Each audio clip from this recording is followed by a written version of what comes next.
Critical examine the importance of dower in a Muslim marriage.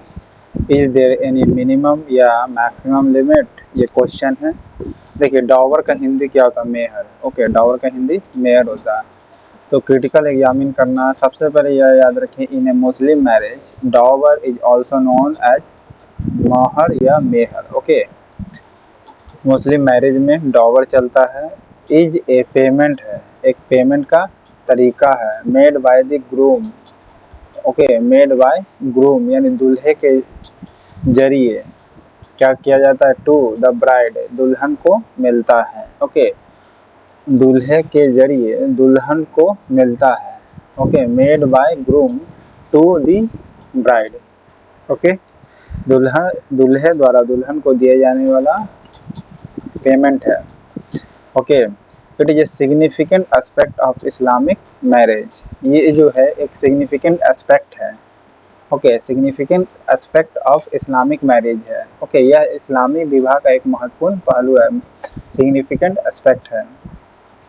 Here is a critical examine of its importance and limit। इसके बारे में चलिए limit critical examine करते हैं। Importance of the डॉवर का क्या है?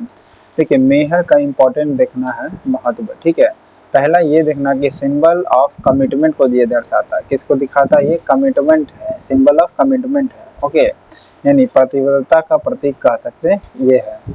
Dower symbolises the groom commitment to bride.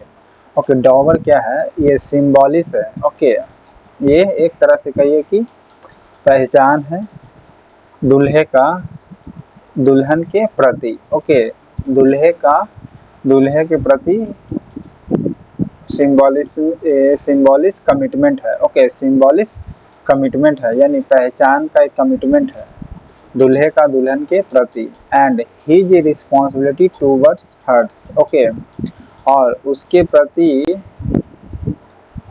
उसकी जिम्मेदारी का प्रतीक है। ओके, उसके प्रति उसकी जिम्मेदारी का प्रतीक है। ओके, दूसरा ये है right two of the bride. यहाँ पर दुल्हन का क्या अधिकार है ये देखना है। देखिए, डॉवर is a consider a right of the bride. Okay, डॉवर को एक कंसीडर लिया गया है राइट ऑफ द ब्राइड का। ओके, यानी दुल्हन का ये अधिकार है, ये माना गया है। ओके, मेहर दुल्हन का अधिकार माना जाता है। मेहर क्या है? दुल्हन का अधिकार माना जाता है और वह अपने पति से इसका दावा कर सकती है। And she can claim it okay from her husband. और अपने पति से क्या कर सकती है? क्लेम कर सकती है, मांग कर सकती है, दावा कर सकती है, क्लेम कर सकती है, दावा कर सकती है। फिर फाइनेंशियल सिक्योरिटी, इसमें क्या फाइनेंशियल सिक्योरिटी भी है। Dower provides financial security to the bride. Okay, dower क्या प्रोवाइड करती है? फाइनेंशियल सिक्योरिटी प्रोवाइड करती है ब्राइड को। ओके, दुल्हन को फाइनेंशियल सिक्योरिटी प्रदान करता है। Okay, dower provide the financial security to the bride. Okay, दुल्हन को फाइनेंशियल सुरक्षा प्रदान करता है। देखिए, मिनिमम और मैक्सिमम लिमिट के बारे में बात करते हैं। ओके, इसका कोई नो लिमिट फिक्स है। ओके, नो फिक्स लिमिट है, ना तो मैक्सिमम ना ही मिनिमम, याद रखिएगा।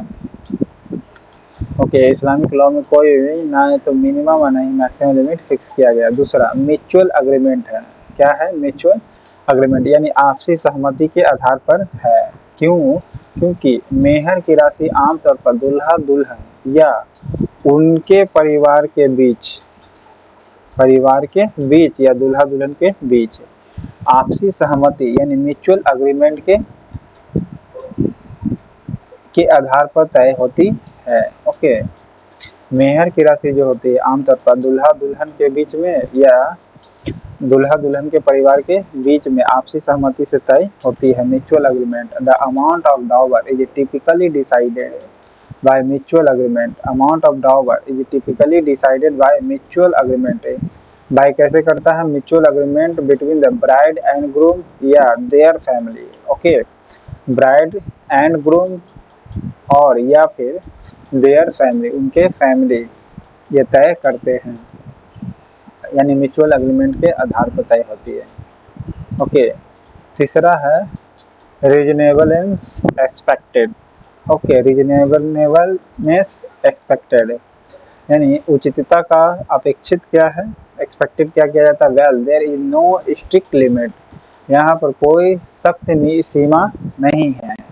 The amount should be reasonable considering the groom financial capacity. Okay, यहाँ पर स्ट्रिक्ट लिमिट नहीं तय करती है, फिर भी दूल्हे की आर्थिक स्थिति, ओके दूल्हे की आर्थिक स्थिति देख करके, ओके फाइनेंशियल कैपेसिटी देख करके ध्यान में रखते हुए राशि उचित होनी चाहिए। Okay, amount should be reasonable होना चाहिए, क्या होना चाहिए, अमाउंट रीजनेबल कंसिडरिंग होना चाहिए। ओके, तो यही डॉवर का क्रिटिकल मिनिमम मैक्सिमम है।